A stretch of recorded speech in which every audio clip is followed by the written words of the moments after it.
Hello guys, very good morning. ಎಲ್ಲರೂ ಹೇಗಿದ್ದೀರಾ? I hope ಎಲ್ಲರೂ ಚೆನ್ನಾಗಿದ್ದೀರಾ ಅಂತ ಹೇಳ್ತಾ ಇವತ್ತಿನ ವ್ಲಾಗ್ ಸ್ಟಾರ್ಟ್ ಮಾಡ್ತಾ ಇದ್ದೀನಿ. Welcome back to Lakshmi Lokesh YouTube channel guys. ಇವತ್ತಿನ ವ್ಲಾಗ್ ಸ್ಟಾರ್ಟ್ ಮಾಡ್ತಾ ಇರೋ ಟೈಮಿಂಗ್ಸ್ ಬಂದು ಆ್ಯಕ್ಚುಲಿ 12:30 ಆಗಿದೆ.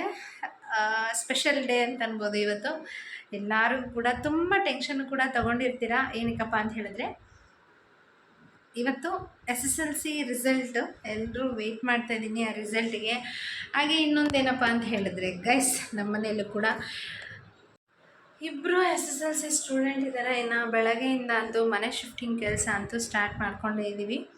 ಮನೆ ಶಿಫ್ಟಿಂಗ್ ಮಾಡೋದ್ರಲ್ಲಿ ಎಲ್ಲರೂ ಫುಲ್ಲು ಬ್ಯುಸಿ ಕೂಡ ಆಗಿಬಿಟ್ಟಿದ್ದೀವಿ. ಇನ್ನು ಋತ್ವಿಕ್ನ ಆ್ಯಕ್ಚುಲಿ ಇಲ್ಲೇ ಮಲಗಿಸ್ಕೊಂಡಿದ್ದೀನಿ, ನೋಡ್ತಿರ್ಬೋದು. ಇವನೊಂದು ಸೇಫ್ ಆಗಿಬಿಟ್ರೆ ಇನ್ನು ಎಲ್ಲರೂ ಸೇಫ್ ಆದಂಗೆ ಆಲ್ಮೋಸ್ಟ್. ಇವತ್ತು ಯಾಕಪ್ಪ ಎಲ್ಲರೂ ಫುಲ್ಲು ಟೆನ್ಷನಲ್ಲಿದ್ದೀವಿ ಅಂತ ಹೇಳಿದ್ರೆ, ನಾನು ಆಗಲೇ ಹೇಳ್ದಂಗೆ SSLC ಎಕ್ಸಾಮ್ಸ್ ರಿಸಲ್ಟು ತೇಜು ಮತ್ತು ಪೂರ್ವಿ ಇಬ್ಬರದು ಕೂಡ ಇವತ್ತು ರಿಸಲ್ಟ್ ಇದೆ. ಪೂರ್ವಿ ಅಂತೂ ಸ್ವಲ್ಪ ನರ್ವಸ್ ಆಗಿದ್ದಾಳೆ. ಅಂದರೆ ರಿಸಲ್ಟು ಫೇಲ್ ಆಗ್ತೀನಿ ಅಂತಲ್ಲ, ಪಾಸ್ ಆಗ್ತೀನಿ, ಬಟ್ ಸ್ಕೋರ್ ಬಗ್ಗೆ ಸ್ವಲ್ಪ ಟೆನ್ಷನ್ಸ್ ತೊಗೊಂಡಿದ್ದಾಳೆ ಅಷ್ಟೇ. ಇನ್ನು ತೇಜು ಇವತ್ತು ಬೆಳಗ್ಗೆಯಿಂದ ಅವನು ಕೂಡ ತಿಂಡಿ ತಿಂದಿಲ್ಲ. ರಿಸಲ್ಟ್ ನೋಡ್ಕೊಂಡು ತಿಂತೀನಿ ಅಂತ ಅವನು ಕಾಯ್ತಿದ್ದಾನೆ. ಅವನಿಗೂ ಏನೋ ಒಂದು ಕ್ಯೂರಿಯಾಸಿಟಿ ಇದೆ. ತಿಂಡಿ ಮಾಡು, ಆಲ್ರೆಡಿ 12 ಗಂಟೆ ಆಗಿದೆ, ತಿಂಡಿ ತಿನ್ನು ಅಂತ ಹೇಳಿದ್ರು ತಿಂಡಿ ತಿಂದಿಲ್ಲ. ರಿಸಲ್ಟ್ ಹೊರಗಡೆ ಇನ್ನೇನು 1-2 ನಿಮಿಷಕ್ಕೆ ಅನೌನ್ಸ್ ಮಾಡ್ತೀನಿ ಅಂತ ಹೇಳಿದ್ದಾರೆ. ಹಂಗಾಗಿ ಅವನು ಕೂಡ ರಿಸಲ್ಟಿಗೆ ವೆಯ್ಟ್ ಮಾಡ್ತಾ ಇದ್ದಾನೆ. ಯಾರ್ಯಾರು ಎಷ್ಟೆಷ್ಟು ತೆಗೆದಿದ್ದಾರೆ ಏನು ಅನ್ನೋದನ್ನು ಕಂಪ್ಲೀಟ್ ಇವತ್ತಿನ ಬ್ಲಾಗಲ್ಲಿ ಶೇರ್ ಮಾಡ್ತೀನಿ. ಬ್ಲಾಗ್ ಸ್ವಲ್ಪ ಎಮೋಷನಲ್ ಬ್ಲಾಗ್ ಆಗುತ್ತೆ ಅಂತ ಅನಿಸುತ್ತೆ ನನಗೆ, ಯಾಕೆಂದರೆ ಎಮೋಷ್ನಲ್ಲಾಗಿ ಕನೆಕ್ಟ್ ಆಗಿಬಿಟ್ಟಿದ್ದಾಳೆ ಪೂರ್ವಿ. ನೋಡಬೇಕು. ಹಾಗೆ ನೋಡ್ತಿರ್ಬೋದು, ನಿನ್ನೆ ಋತ್ವಿಕ್ ಆ್ಯಕ್ಚುಲಿ ಏನೋ ತೊಗೊಂಡು ಚುಚ್ಚಿಬಿಟ್ಟಿದ್ದಾನೆ. ಇಲ್ಲಿ ನೋಡಿ ಹೆಂಗಾಗಿದೆ ಅದು. ಕರೆಕ್ಟಾಗಿ ಅದು ಒಳ್ಳೆ ದೃಷ್ಟಿ ಬಿಟ್ಟಿಟ್ಟಂಗಿದೆ. ಇಷ್ಟು ಬರುತ್ತೆ ಅನ್ನೋದು ನನಗೂ ಕೂಡ ತುಂಬ ಕ್ಯೂರಿಯಾಸಿಟಿ ಇದೆ. SSLC ಎಕ್ಸಾಮ್ ರಿಸಲ್ಟ್ ನೋಡ್ತಿರೋ ಪ್ರತಿಯೊಬ್ಬ ಮಕ್ಳಿಗೂ ಅಷ್ಟೇ ಹೇಳೋದು, ಯಾರೂ ಪ್ಯಾನಿಕ್ ಆಗಬೇಡಿ. ಒಂದು ವೇಳೆ ಮನೇಲಿ ಕಡಿಮೆ ಪರ್ಸೆಂಟೇಜ್ ತೆಗೆದಿದ್ರೆ ಬೈಯೋದಕ್ಕೆ ಹೋಗಬೇಡಿ, ಯಾಕೆಂದರೆ ತುಂಬ ಜನ ಸೂಸೈಡ್ ಮಾಡ್ಕೊಳೋ ಒಂದು ಚಾನ್ಸಸ್ ಇದೆ. ಲಾಸ್ಟ್ ಇಯರು ನಮ್ಮ ಅರಸೀಕೆರೆಯಲ್ಲಿ 88% ಬಂದಿದ್ದ ಅಂತ ಹೇಳಿ ಸೂಸೈಡ್ ಮಾಡ್ಕೊಂಡಿದ್ದಾರೆ. ಯಾಕೆ ಅಂತ ಹೇಳಿದ್ರೆ 88 ಬಂದಿದ್ದಾರೆ. ಅವ್ರ ಪೇರೆಂಟ್ಸ್ ಬಂದು ಟೀಚರ್ಸು ನೀನು ಇಷ್ಟು ಕಡಿಮೆ ತೆಗ್ದಿದ್ಯಾ ಅಂತ ಹೇಳ್ತಾರೆ ಅಂತ 88 ತೆಗ್ದಿದ್ರೂ ಕೂಡ ಸೂಸೈಡ್ ಮಾಡ್ಕೊಂಡಿದ್ದಾರೆ. ಆ ಥರ ಯಾರೂ ಮಾಡ್ಕೊಳಕ್ಕೆ ಹೋಗಬೇಡಿ. ರಿಸಲ್ಟ್ ನೋಡಿ ಸೂಸೈಡ್ ಮಾಡ್ಕೊಂಡ್ಬಿಡ್ತಾರೆ. ನಿಮ್ಮ ಮನೇಲೂ ಹಂಗೆ ಆಗ್ದಂಗೆ ನೋಡ್ಕೊಳ್ಳಿ. ಮಕ್ಕಳು ಸತ್ತರೆ ಏನು ಸಿಗುತ್ತೆ ಅಲ್ವಾ? ಏನು ಸಿಗಲ್ಲ. ಬದುಕಿದ್ದಾಗಲೇ ಚೆನ್ನಾಗಿ ನೋಡ್ಕೊಳ್ಳೋಣ.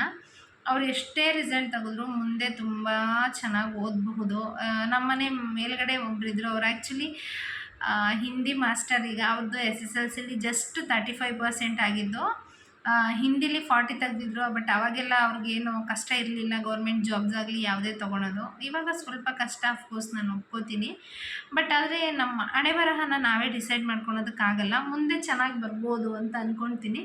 ಈಗ ಕಮ್ಮಿ ತೆಗ್ದಿದ್ದಾರೆ ಅಂತ ಯಾರೂ ಬೈಯಕ್ಕೆ ಹೋಗಬೇಡಿ. ಏನು ತೆಗ್ದಿದ್ರು ಅವ್ರಿಗೆ ಖುಷಿ ಪಡಿ, ಹಾಗೆ ಸಾಥ್ ಕೊಡಿ, ಮುಂದೆ ಚೆನ್ನಾಗಿ ಓದಿ ಅಂತ ಎನ್ಕರೇಜ್ ಮಾಡಿ ಅಂತ ಹೇಳ್ತಾ ಆಲ್ ದ ಬೆಸ್ಟ್ ಹೇಳ್ತಿದ್ದೀನಿ. ಬಂತಾ? ಸೊ ಬನ್ನಿ, ಪೂರ್ವಿ ರಿಸಲ್ಟ್ ಬಂತಂತೆ. ಹೆಂಗಾಗ್ತಿದ್ದಾಳೆ ಏನು ಅನ್ನೋದನ್ನು ತೋರಿಸ್ತೀನಿ. ನಮ್ಮ ಎಲ್ರಿಗೂ ಕೂಡ all the best, be safe.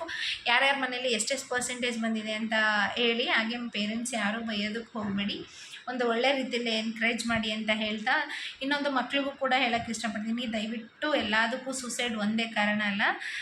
Suicide ಮಾಡ್ಕೊಳೋದ್ರಿಂದ ಏನೇನೂ ಸಿಗಲ್ಲ. ಸೂಸೈಡ್ ಮಾಡ್ಕೊಳೋದನ್ನ ಫಸ್ಟ್ ನಿಲ್ಲಿಸಿ ಅಂತ ಹೇಳ್ತಾ ಬನ್ನಿ. ಪೂರ್ವಿದು ಎಷ್ಟೆಷ್ಟು ಏನೇನು ಬಂದಿದೆ, ಯಾವ ರೀತಿ ಎಮೋಷನಲ್ ಅದು ಅಂತ ಕಂಪ್ಲೀಟ್ ಬ್ಲಾಗ್ ತೋರಿಸ್ತೀನಿ ಗಾಯ್ಸ್. ಏನೇನು ಮಾಡ್ತಿದ್ದಾರೆ ನೋಡೋಣ ಬನ್ನಿ. ಫಸ್ಟ್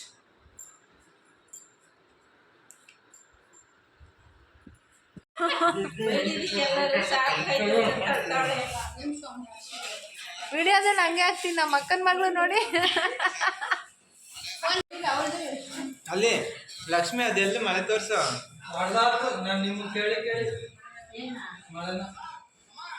ಏನು ಸಡನ್ ಆಗಿ ಹೋಗ್ಬಿಟ್ಲಿ ಎದ್ದು.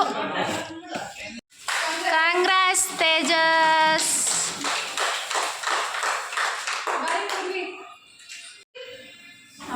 ಕಾಂಗ್ರೆಸ್ ಪೂರ್ವಿ. ಕಟ್ ಮಾಡ್ರಿ ಇಬ್ರು. ಋತ್ವಿಕ್ SSLC ಬರ್ದ ನೀನು?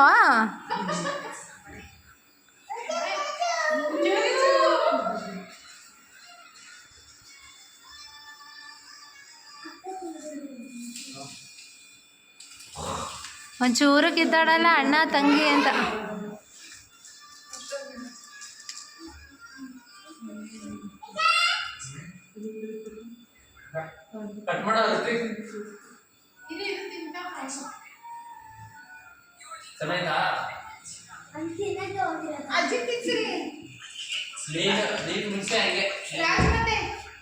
ರಾಜಮಾತೆಗೆ ಸೇವಕ ರಾಜಮಾತೆಗೆ ಸೇವಕರೇ ತಗೊಂಬಂದು ಕೇಕ್ ತಿನ್ಸ್ಬೇಕಲ್ವಮ್ಮ?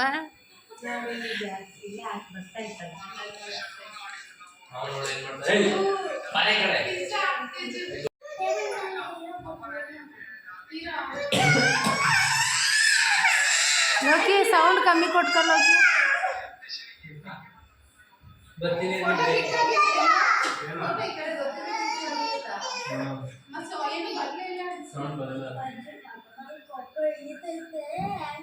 ಆಯ್ತಾ?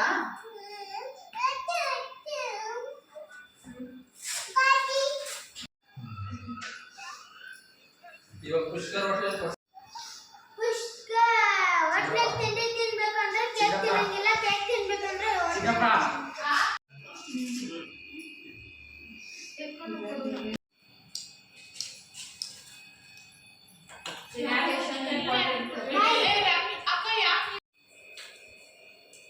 ನಿಮ್ದೆಲ್ಲ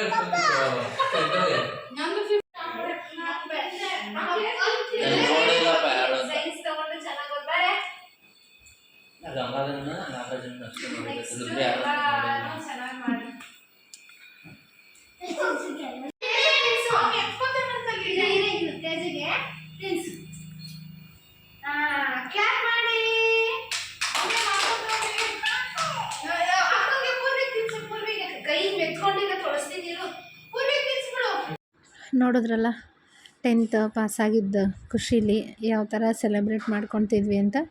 ಎಲ್ಲರೂ ಇಲ್ಲೇ ಗೃಹ ಪ್ರವೇಶಕ್ಕೆ ಬಂದು ಇಲ್ಲೇ ಇದ್ದರು. ಹಾಗಾಗಿ ಇಲ್ಲೇ ಎಲ್ಲ ಕೇಕ್ ಕಟಿಂಗ್ಸ್ ಎಲ್ಲ ಮಾಡಿಕೊಂಡು ಫುಲ್ ಖುಷಿಯಾದ್ವಿ. ಪೂರ್ವಿ ಅಂತೂ ಫುಲ್ಲು ಎಮೋಷನಲ್ ಆಗಿಬಿಟ್ಲು. ವೀಡಿಯೋಸೆಲ್ಲ ಅಪ್ಲೋಡ್ ಮಾಡಿ ತೋರಿಸಿದ್ದೀನಿ ಅವಳು ಎಷ್ಟು ನರ್ವಸ್ ಆಗಿದ್ಲು ಅಂತ ಹೇಳಿದ್ರೆ. ಬಟ್ ಸ್ಕೋರ್ ಹೆಂಗೆ ಬರುತ್ತೆ ಏನು ಅಂತ ಸಂಸ್ಕೃತ್ ಟಫ್ ಇತ್ತು ಅಂತೆಲ್ಲ ಹೇಳ್ತಾ ಇದ್ಲು. ಹಂಗಾಗಿ ಸ್ವಲ್ಪ ಎಮೋಷ್ನಲ್ ಆಗಿದ್ಲು. ಫೈನಲಿ ಅವಳು ಕೂಡ ಹ್ಯಾಪಿ ಆದಳು. ಇನ್ನು ಅದೇ ಖುಷಿಲಿ ಎಲ್ಲರೂ ಊಟ ಎಲ್ಲ ಮುಗಿಸ್ಕೊಂಡು ಇನ್ನು ಸಂಜೆ ಮನೆ ಕೆಳಗಡೆ ಎಲ್ಲ ಡ್ಯಾನ್ಸ್ ಆಡ್ತಾಯಿದ್ದಾರೆ ನೋಡಿ. ಋತ್ವಿಕ್ನ ಆ್ಯಕ್ಚುಲಿ ಎಲ್ಲರೂ ಡ್ಯಾನ್ಸ್ ಆಡಿಸ್ತಾ ಇದ್ದಾರೆ. ಹೆಂಗೆ ಆಡ್ತೀಯ ಆಡು ಆಡು ಅಂತ. ಅವ್ರನ್ನ ನೋಡ್ಕೊಂಡು ಅವ್ರು ಹೆಂಗೆ ಮಾಡ್ತಾರೋ ಹಂಗೆ ಮಾಡ್ತಾಯಿದ್ದಾರೆ. ಇನ್ನು ಅವ್ರ ಜೊತೆ ನಾನು ಕೂಡ ಸ್ವಲ್ಪ ಮಾಡೋಣ ಅಂತ ಮಾಡ್ತಾಯಿದ್ದೆ. ಇನ್ನು ಅಷ್ಟರಲ್ಲಿ ಲೋಕಿ ನೀನು ಬಾ ಅಂತ ಕರೆದ್ರು. ಇನ್ನು ನಾನು ಒಂದು ಸ್ವಲ್ಪ ಹೊತ್ತು ಅವ್ರ ಜೊತೆ ಕುಣಿದು ಅದಾದಮೇಲೆ ಎಲ್ಲರೂ ಊಟ ಮಾಡಿ ಮಲ್ಕೊಂಡ್ವಿ. ಇವತ್ತಿನ ವ್ಲಾಗ್ ಅಂತೂ ತುಂಬ ಅಂದರೆ ತುಂಬ ಚೆನ್ನಾಗಿ ಎಂಜಾಯ್ ಮಾಡಿದ್ವಿ. ಇದೇ ಥರ ಖುಷಿಯಾಗಿರೋದಕ್ಕೆ ನಾನು ಕೂಡ ಇಷ್ಟಪಡ್ತೀನಿ. ಹಾಗೆ ನಿಮ್ಮ ಮನೇಲೆಲ್ಲ ಮಕ್ಕಳು ಯಾರ್ಯಾರು ಯಾವ್ಯಾವ ಥರ ರಿಸಲ್ಟ್ ಬಂದಿದ್ದಾರೆ 10th ಇರೋರು ಅನ್ನೋದನ್ನು ಕೂಡ ಶೇರ್ ಮಾಡಿ. ಎಲ್ರಿಗೂ ಇನ್ನೊಂದು ಹೇಳೋಕ್ಕೆ ಇಷ್ಟಪಡ್ತೀನಿ, ಯಾರೂ ಮಕ್ಳ ಮೇಲೆ ಪ್ರೆಷರ್ ಕೊಡೋಕ್ಕೆ ಹೋಗಬೇಡಿ. ಅವರಾಗ ಅವರೇ ಓದ್ತಾರೆ ಅಂತ ಅನಿಸುತ್ತೆ. ಬಟ್ ಕೆಲವೊಂದು ಸಲ ಪ್ರೆಷರ್ ಕೊಡಬೇಕು ನಿಜ. ಬಟ್ ಅತಿಯಾದ ಪ್ರೆಷರು ಒಳ್ಳೆಯದಲ್ಲ ಅಂತ ಅಂದ್ಕೊಳ್ತೀನಿ. ಎಷ್ಟೊಂದು ಜನ ಮಕ್ಕಳು ಸುಸೈಡ್ ಅಟೆಂಪ್ಟ್ ಕೂಡ ಮಾಡ್ತಾರೆ. ಬಟ್ ಅತಿರೇಕವರೆಗೂ ಮಾಡೋಕ್ಕೆ ಹೋಗಬೇಡಿ. ಅವ್ರು ಓದಬೇಕು ಅನ್ನೋದು ಅವ್ರ ಮನಸ್ಸಲ್ಲಿದ್ದರೆ ಖಂಡಿತ ಓದ್ತಾರೆ ಅಂತ ಹೇಳ್ತಾ ಇವತ್ತಿನ ವ್ಲಾಗ್ ಮುಗಿಸ್ತಾಯಿದ್ದೀನಿ.